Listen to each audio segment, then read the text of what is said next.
রমজান মাসে করা সেই দোয়া ঈদের পরদিন কবুল হয়ে যায়। আলহামদুলিল্লাহ।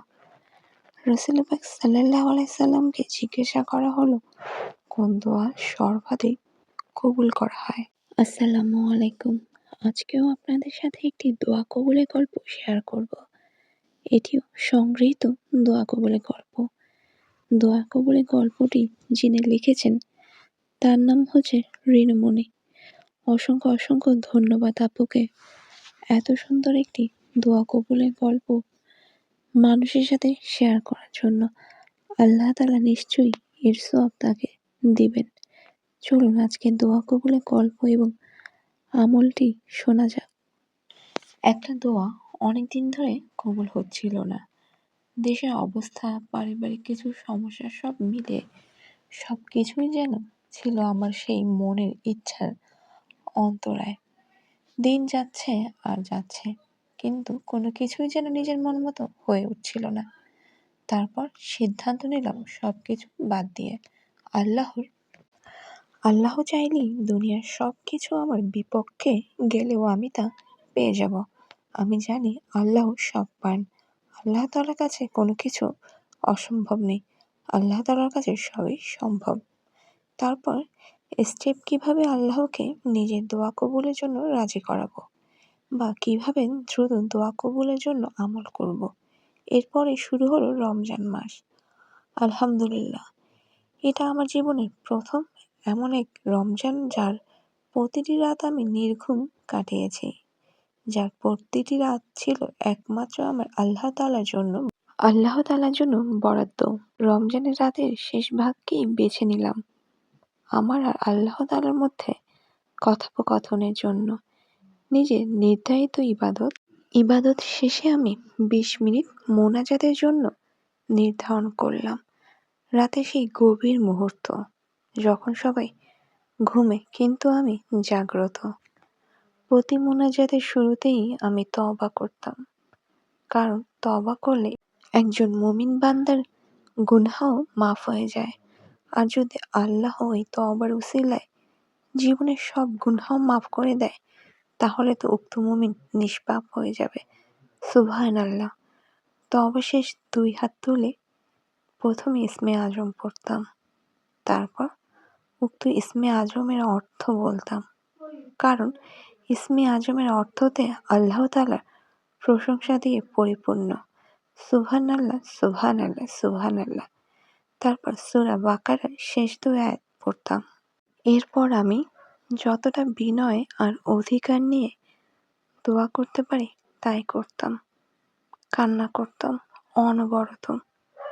কান্না করতাম না, আসলে আল্লাহ তাআলার সাথে কথা বলতে বলতে কান্না অনবরত চলে আসে আমার। আমি দোয়ার শেষে একটা কথা সবসময় বলি, তা হচ্ছে, ইয়া আল্লাহ, আপনি ছাড়া আমাকে কিছু দেওয়ার মতো কেউ নেই। আপনার রহমত থেকে আমাকে একটু রহমত দিন। ইয়া আল্লাহ বলে বারবার আমি আমার আল্লাহকে ডাকতাম। নিজের দোয়া শেষ হলে আমি দুরূদ পড়তাম। তারপর দোয়া শেষ করে কিছুক্ষণ ইস্তেগফার করতাম। আমি এই ইসমে আজমটা পড়েছি। বিসমিল্লাহির রহমানির রহিম। উচ্চারণ, আল্লাহুম্মা ইন্নী আসআলুকা বিআন্না লাকাল হামদু লা ইলাহা ইল্লা আনতা ওয়াহদাকা লা শারীকা লাকাল মান্নান ইয়া বাদিয়াস সামাওয়াতি ওয়াল আরদি ইয়া যাল জালালি ওয়াল ইকরাম ইয়া হাইয়্যু ইয়া কাইয়্যুম। যার অর্থ হচ্ছে, হে আল্লাহ, আমি আপনার কাছে প্রার্থনা করি, কারণ সকল প্রশংসা আপনার। কেবলমাত্র আপনি ছাড়া আর কোনো সত্য ইলাহ নেই। আপনার কোনো শরিক নেই। আপনি সীমাহীন অনুগ্রহকারী। হে আসমানসমূহ ও জমিনের অভিনব স্রষ্টা, হে মহাময় ও মহানুভব, হে চিরঞ্জীবী, হে চিরস্থায়ী, হে সর্বসত্তার ধারক। রমজানে করা সেই দোয়া ঈদের পরদিনই কবুল হয়ে যায়। আলহামদুলিল্লাহ, শুকর আলহামদুলিল্লাহ। আমি অবাক হয়েছি এই ভেবে, আমি আল্লাহকে যেভাবে যে সময় বলেছি উনি সেভাবেই আমার দোয়া কবুল করেছেন। আমি অবাক হয়েছি যে আমার আল্লাহ যেদিন আমার দোয়া কবুল করবে তার তারিখ আমাকে স্বপ্নে আগেই অবহিত করে দিয়েছিলেন।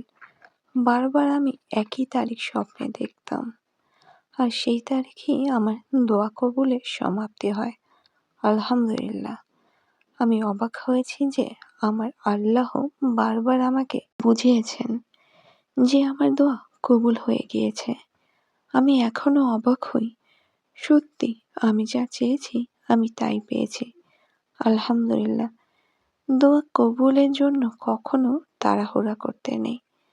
দোয়া কবুল হবে, হবেই হবে, এই ভেবেই দোয়া করতে হবে, করে যেতে হবে। কবুল না হলে নিরাশ হওয়া যাবে না। আল্লাহ তাআলার কাছে চাইতে হবে, অনেক চাইতে হবে, তিনি দিবেন। রাসূল পাক সাল্লাল্লাহু আলাইহি সাল্লামকে জিজ্ঞাসা করা হলো, কোন দোয়া সর্বাধিক শোনা মানে কবুল করা হয়? তিনি বললেন, রাত্রির শেষ ভাগে এবং ফরজ নামাজসমূহের শেষ অংশে। তিরমিজি ৩৪৯৯। রাসূল পাক সাল্লাল্লাহু আলাইহি সাল্লাম আরও বলেন, প্রতি রাতে যখন রাতের ১/৩ অংশে অবশিষ্ট থাকে তখন আমাদের প্রতিপালক পৃথিবীর নিকটবর্তী আকাশে অবতরণ করেন। সুবহানাল্লাহ। তখন তিনি বললেন, কে আছে আমার কাছে দোয়া করবে, আমি তার দোয়া কবুল করব। কে আমার কাছে তার যা দরকার প্রার্থনা করবে, আমি তাকে তা দিয়ে দিব। কে আমার কাছে ক্ষমা প্রার্থনা করবে, আমি তাকে ক্ষমা করে দেব। সুবহানাল্লাহ।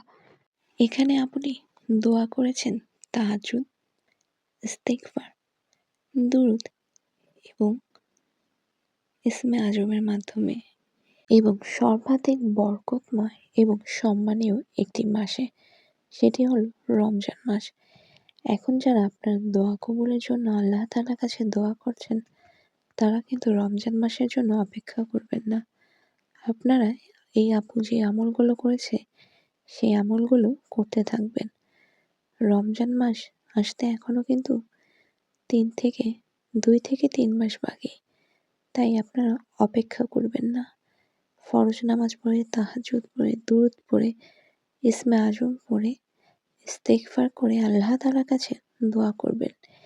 নিশ্চয়ই আল্লাহ তাআলা আপনার দোয়া কবুল করবেন।